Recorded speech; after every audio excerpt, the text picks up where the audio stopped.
Jojo realmente perdeu testosterona com o tempo, mas não foi porque o Araki passou a gostar menos de personagens musculosos. A resposta para isso começa no dinheiro, mas termina com você entendendo muito mais sobre arte e principalmente sobre esse homem aqui.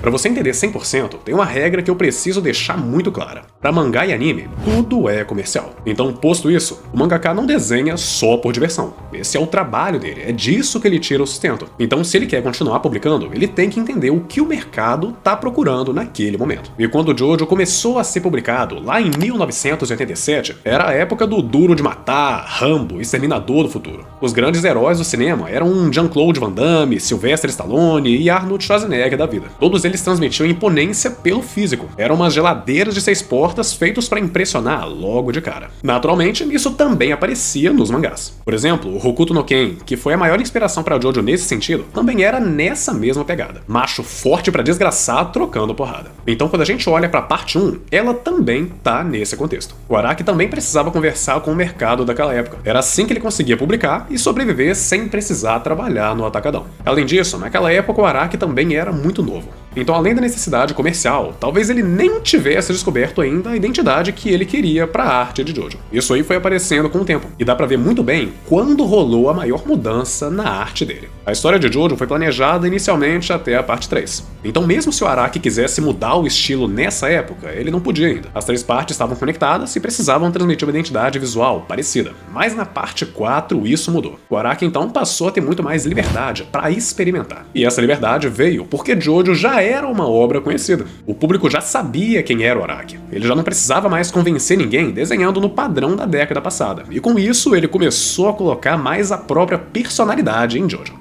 Uma coisa que o Araki sempre gostou muito de ser fissurado foi moda. Isso aparecia bem discreto na parte 1. Na parte 2, ele brincou mais com as roupas por causa da época em que a história acontecia. Na parte 3, ele aproveitou os personagens serem de vários países diferentes para dar para cada um visual mais extravagante. Só que da parte 4 em diante, ele lavou a égua. Porque aqui a moda parou de ficar só nas roupas e passou a moldar os corpos dos personagens também. Eles deixam de existir só para representar a força. Então a esse ponto, o ombro diminui, a silhueta fica mais fina e esguia e a texto cai uns 400. Além de que agora, as cores começaram a trabalhar em conjunto com os stands para criar uma identidade visual mais marcante para cada personagem. Outra influência muito forte da moda também começa a aparecer nas expressões faciais e começa lá por volta da parte 5. Se você assistir um desfile, dificilmente você vai ver uma modelo fazendo uma expressão muito exagerada. Elas são mais neutras porque quem precisa chamar a atenção é a roupa, não é a modelo. O Araki então começou a trazer essa mesma lógica para Jojo. Claro que os personagens continuam ainda fazendo as expressões e demonstrando emoção quando precisa, mas no geral eles ficam muito mais contidos e elegantes do que antes. E essa dinâmica vai seguindo da parte 5 até os dias de hoje. Tudo isso que eu falei forma a identidade visual que a gente conhece nos dias de hoje. É muito difícil nas partes mais atuais você ver um personagem importante de Jojo que não seja alto, magro, de roupa chamativa, cores compondo a personalidade e expressão discreta na maior parte do tempo. Isso porque eu nem falei das poses, porque dá pra fazer um vídeo inteiro só sobre isso, é um universo à parte. Então se você apoia a ideia, comenta aí pra eu ver.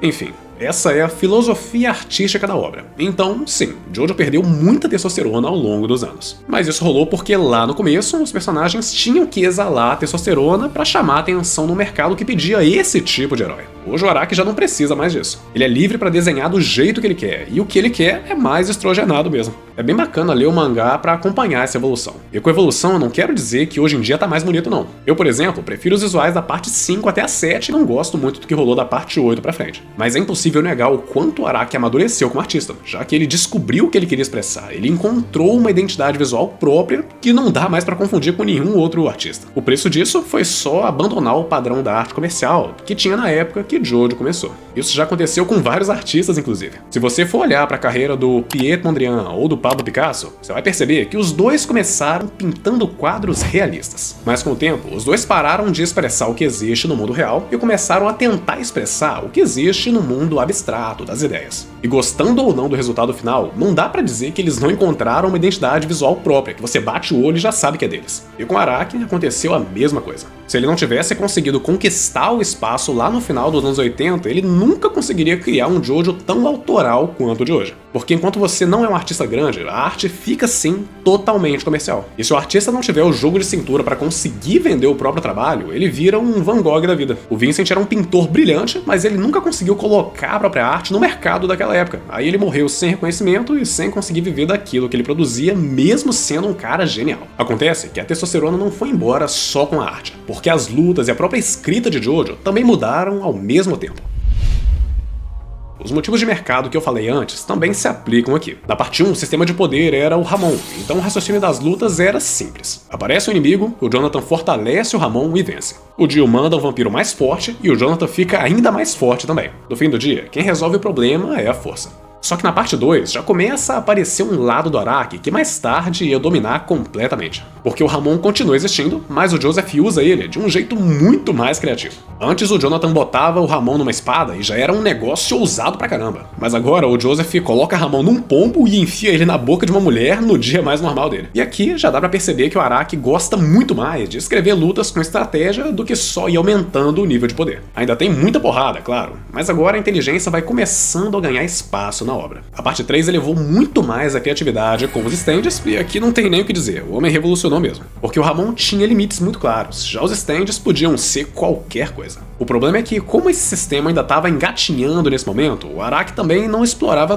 tudo que ele podia oferecer. Então as lutas ainda acabavam com dois humanoides musculosos se rebocando na porrada. E de novo, é na parte 4 que vem a virada de chave. Tanto os corpos quanto os stands pararam de servir só para representar força. Agora um stand podia ser um cadeado, um exército de brinquedo, uma torre de energia. O Araki começou a mostrar que existem muitas outras formas de representar a alma de um personagem do que desenhando um fortão colorido para dar soco. O design e os poderes ficaram mais criativos e pela primeira vez você sente que ganhar na força já não é o suficiente. Ainda tem muita pancadaria nessa parte, mas o foco aqui já começa a mudar. E na parte 5, essa mudança assentou de vez. Olha a diferença entre o Star Platinum e o Gold Experience. O Star Platinum resolve tudo sendo muito forte e rápido. Já o Gold Experience nunca vence por bater mais forte. Ele é frango. Ele vence porque o Diurno é o cara mais desenrolado dessa parte. A luta então deixa de ser decidida por quem tem o braço mais grosso e passa a ser decidida por quem consegue usar melhor o próprio poder. Além de que agora um stand pode ser roupa, animal, parte do corpo, um amontoado de carne, qualquer coisa. O único que ainda faz questão de passar aquela imponência de shape é o King Crimson, porque o Diavolo usa isso para reforçar a diferença entre ele e o Doppio. Mas tirando isso, basicamente toda a parte 5 se resume a homem magro resolvendo o problema com um stand magro que mal troca soco mais. E da parte 6 em diante, o Araki ficou sem vergonha de ser criativo. Tem stand que é Plankton, stand que é lugar, stand agiota, tem stand que faz umas paradas que você só consegue explicar virando o Chicó. Não sei, só sei que foi assim. Nessa altura ele já não tem mais nenhuma trava, o sistema está consolidado e ele extrai todo o potencial de uso dos stands. E eu nem vou entrar nas outras partes para não ficar repetitivo. No fim do pagode, aconteceu com as lutas exatamente o mesmo que aconteceu com a arte. A força foi perdendo espaço e a criatividade do mestre foi ocupando esse lugar. Então, respondendo à pergunta do vídeo, a testosterona de Jojo foi embora, mas ela deu espaço para a maluquice do Araki. E cá entre nós, valeu a pena. Eu faria esse acordo. E você, Yurevich, faria esse acordo? Eu faria esse acordo. Eu não ocupo. É um acordo muito bom. Tanto que hoje em dia, Jojo é lembrado não pelo shape dos bonecos, mas pelas ideias que só o Araki conseguiria inventar. Esses 40 anos fizeram muito bem pra série. E cada etapa foi importante pra chegar na identidade que ela tem hoje e que é inconfundível. Então, meu veredito é que a testosterona caiu, mas foi só aí que a personalidade de Jojo começou a aparecer de verdade.